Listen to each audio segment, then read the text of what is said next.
Les philosophes, dans leur critique des mythologies, avaient peu à peu deviné, compris que Dieu devait être bien différent des hommes, devait donc être esprit, du fait qu'il ne partageait pas cette condition matérielle qui est celle de toute la création visible. Et Jésus, dans l'évangile de Jean, là, au chapitre 4 et au verset 24, dit à la Samaritaine, « Dieu est esprit ». Alors peut se poser la question de savoir pourquoi, dans la Sainte Trinité, l'une des personnes est appelée Esprit Saint. Si Dieu est esprit, si chaque personne est Dieu, si toutes sont donc esprits, pourquoi l'une d'entre elles devrait-elle sa spécificité, sa personnalité être désignée par le nom commun? Eh bien, il faut savoir que le mot esprit, qui vient du mot hébreu roi, signifie souffle, et que ce souffle donne deux interprétations possibles.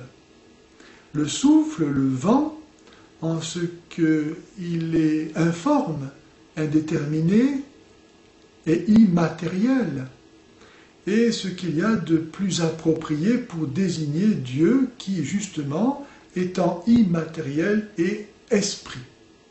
Le souffle, le vent, va donc servir à dire Dieu en tant qu'il est immatériel. Dieu est esprit parce qu'il est immatériel. Mais le souffle, le vent, est encore un mouvement, une force qui amène les odeurs, la chaleur, les pluies, les voix, et parfois les cheminées, lorsque la tempête souffle. C'est donc une force, une puissance.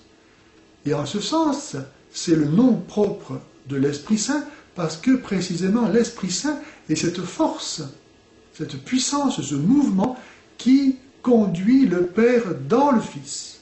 Le Père aime le Fils, le Père s'exprime totalement dans une parole à qui il se donne totalement, en qui il se dit totalement, et qui est le Fils, au point qu'il est dans cette parole. Et le Fils en retour exprime totalement ce qu'est le Père, duquel il vient, en sorte qu'il est lui-même dans le Père. Jésus, Jean 14, 10, dit « Le Père est en moi et je suis dans le Père ». Le Saint-Esprit est donc ce mouvement, cette force. Et c'est en ce sens qu'il est dit « esprit ». Il y a dans les relations trinitaires un ordre qui n'est pas celui de la succession temporelle, car les trois personnes divines sont une même éternité. Ce n'est pas non plus un ordre d'inégalité, comme le serait une hiérarchie, puisque les trois personnes divines sont un seul et même être. C'est un ordre de procession éternelle. Le Fils procède du Père, l'Esprit procède du Père et du Fils, tandis que le Père, lui, ne procède de personne que de lui-même. Et cela, ensemble, de toute éternité.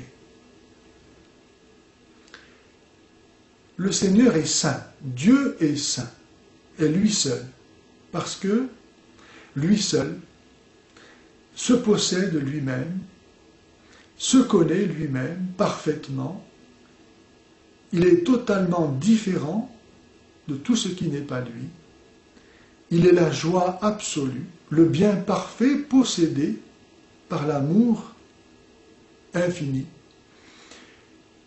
Et le Saint-Esprit, en donnant le Père au Fils et le Fils au Père, est celui donc qui est ce nœud, ce baiser qui unit le Père au Fils, qui ordonne le Père au Fils et le Fils au Père, et qui, parce qu'il nous est envoyé, nous ordonne, nous aussi, à Dieu, nous rend saints.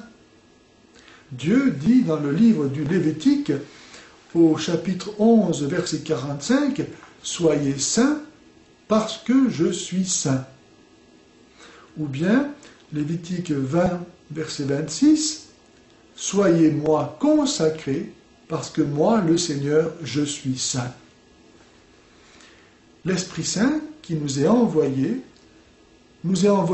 pour nous ordonner à Dieu et ainsi nous donner de participer à la sainteté même de Dieu. Voilà pourquoi il est appelé l'Esprit Saint.